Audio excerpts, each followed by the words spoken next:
ने अपनी बेटी को जिंदा दफन कर दिया। उसके बाद में जो कुछ हुआ उसके बारे में जानकर आपकी आंखों में भी आंसू आ जाएंगे, आप भी रोने लगोगी। इसलिए आज का यह वीडियो आप सभी के लिए बहुत खास है। आप इसको आखिर तक जरूर देखें और मेहरबानी करके आगे शेयर भी कर दे ताकि और भी लोगों के पास यह वीडियो पहुंच जाए। तो चलिए दोस्तों शुरू करते हैं।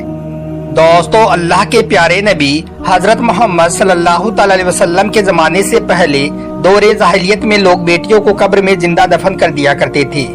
ये लोग अपनी बेटियों के हाथ में कोई गुड़िया वगैरह देकर यानी कि कोई खिलौना देकर कब्र में बिठा दिया करते थे। बच्ची उसको खेल समझती और ये लोग उस पर मिट्टी डाल दिया करते थे। उसी जमाने में एक शख्स अल्लाह के प्यारे नबी हजरत मोहम्मद सल्लल्लाहु अलैहि वसल्लम की बारगाह में हाजिर हुआ और फूट फूट कर रोने लगा। यह देखकर आप सल्लल्लाहु अलैहि वसल्लम ने उस शख्स से रोने की वजह पूछी तो उस शख्स ने रोते हुए बताया, या रसूलुल्लाह सल्लल्लाहु अलैहि वसल्लम, मेरे घर में पहली औलाद बेटी पैदा हुई, जबकि मुझको बेटे की चाह थी। उसके बाद में मुझे दूसरी औलाद भी बेटी पैदा हो गई। इस बार मैं बहुत ज्यादा दुखी हुआ, इसलिए मैंने उसको जिंदा दफन करने का पक्का इरादा कर लिया था।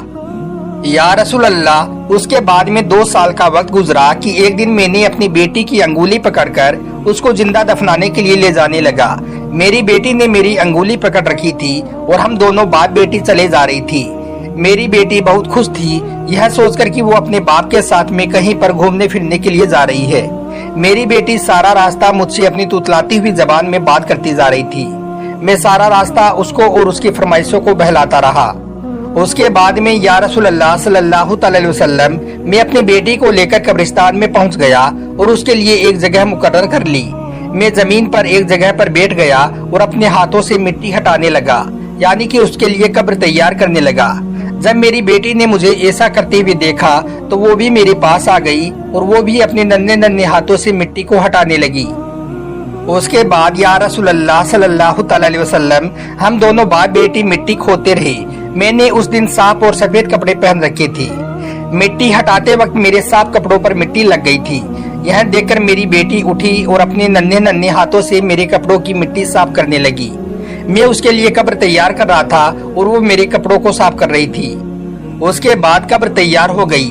मैंने मेरी बेटी के हाथों में एक गुड़िया दी और उसको कब्र में बिठा दिया और उस पर मिट्टी डालना शुरू कर दिया। जब उसने मुझे ऐसा करते हुए देखा तो वो भी अपने नन्हे नन्हे हाथों से अपने ऊपर मिट्टी डालने लगी। या रसूल अल्लाह, मेरी बेटी अपने ऊपर मिट्टी डाल रही थी और हंस रही थी क्योंकि अभी भी वो इसको खेली समझ रही थी, इसलिए वो मुझसे फरमाइशें भी करती जा रही थी। लेकिन मैं दिल ही दिल में झूठे मन से खुदा से दुआ कर रहा था कि या अल्लाह, मुझे बेटी नहीं बेटा चाहिए, मुझे बेटा दे दे। मैं दुआएं करता रहा और मेरी बेटी दफन होती रही। फिर आखिर में जब मैंने उसके सर पर मिट्टी डालना शुरू किया तो वो बहुत डर गई और फिर उसने खूब बड़ी नजरों से मेरी ओर देखा और कहने लगी, अब्बा जान, आप पर मेरी जान कुर्बान, आप मुझे क्यों दफन कर रही हो?